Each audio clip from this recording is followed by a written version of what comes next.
Channel of Vadodara. Vadodara શહેરના પૂર્વ વિસ્તારમાં આવેલી એક સ્કૂલની પાછળની દિવાલ અને બાલ્કની ધરાશાયી થતાં એક બાળ વિદ્યાર્થીને ઈજા પહોંચી હતી। વડોદરા શહેરના વાઘોડિયા રોડ ઉપર નારાયણ સ્કૂલ આવેલી છે। આ સ્કૂલમાં દિવસ દરમિયાન સ્કૂલ ચાલુ હતી। તે દરમિયાન સ્કૂલના પાછળની દિવાલ અને બાલ્કની ધરાશાયી થતાં અચાનક કડાકા સાથે ધરાશાયી થઈ હતી। આ બનાવને પગલે સ્કૂલના વિદ્યાર્થીઓમાં તેમજ શિક્ષકોમાં ભારે નાસભાગ મચી ગઈ હતી। સદનસીબે આ દિવાલ બહારના ભાગે હોય 8 થી 10 સાયકલો દબાઈ ગઈ હતી, જ્યારે એક બાળ વિદ્યાર્થીને ઈજા પહોંચી હતી। આ બનાવને પગલે સ્થાનિકો દોડી આવ્યા હતા અને આ બનાવની જાણ વાયુવેગે વિસ્તારમાં ફેલાઈ જતા વિદ્યાર્થીના વાલીઓ પણ સ્કૂલ ખાતે દોડી આવ્યા હતા। આ વિસ્તારના કાઉન્સિલર અલકાબેન પટેલ પણ સ્થળ ઉપર દોડી આવ્યા હતા, સાથે પોલીસ પણ આવી પહોંચી હતી। જો કે શાળાના આચાર્ય જીતેન્દ્ર પરમારે જણાવ્યું હતું કે તેમની શાળામાં અચાનક દિવાલ ધરાશાયી થવાનો બનાવ બન્યો એ તપાસનો વિષય છે। સદનસીબે આ બનાવમાં કોઈ મોટી જાનહાનિ નથી થઈ। આ બનાવને પગલે ફાયર બ્રિગેડનો સ્ટાફ તથા પોલીસ સ્ટાફ ઘટના સ્થળ પર દોડી આવ્યો હતો અને બચાવ કામગીરી હાથ ધરી હતી।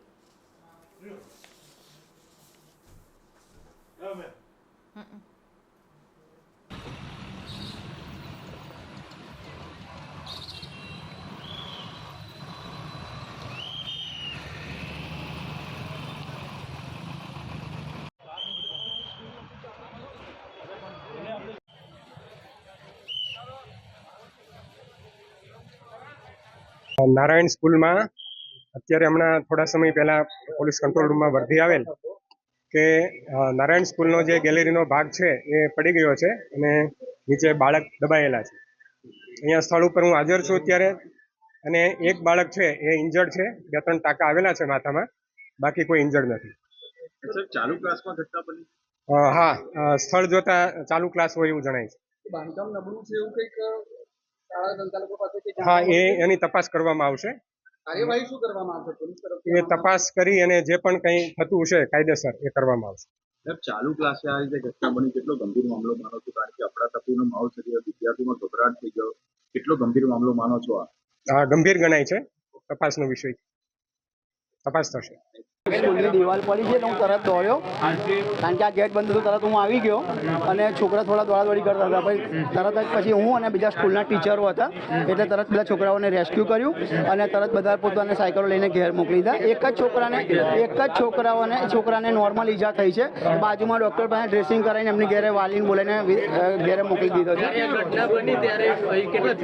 સાહેબ, એ બધું મને ખબર નથી, હું તો બાજુમાં હતો, એટલે અહીંયાથી વખતે તો કોઈ હતું જ નહીં, કારણ કે બધા છોકરા દોડાદોડી કરીને બહાર નીકળી ગયા હતા। એટલે અહીંયા કોઈ 2-3 સાયકલો દબાઈ ગઈ હતી, બાકી બીજું કોઈ એવું જાનહાનિ કે એવું કશું થયું નહીં। હિતેશ ગાંધી ભાગી ગયા, છોકરાઓ રડતા હતા। શ્રી નારાયણ વિદ્યાલય બધા બહુ છોકરાઓને વાગ્યું છે। લઈ તો ગયા મેડમ, અમુક મેડમો છે ને અમુક ભાગી ગયા। અમુક મેડમો ભાગી ગઈ છે એન્ડ ટાઈમ પર। હા, કેટલા વાગે પડ્યું? 1 વાગે। હા, 1:45 જેવું પડ્યું। એમ્બ્યુલન્સમાં લઈ ગયા। એમ્બ્યુલન્સ આવી હતી। હા, 108 આવી હતી। ભૂમિકા મેડમ હતું, કૃષ્ણા મેડમ હતું, અલ્પા મેડમ હતું ને 3-4 મેડમો હતી, બીજી નહીં ખબર।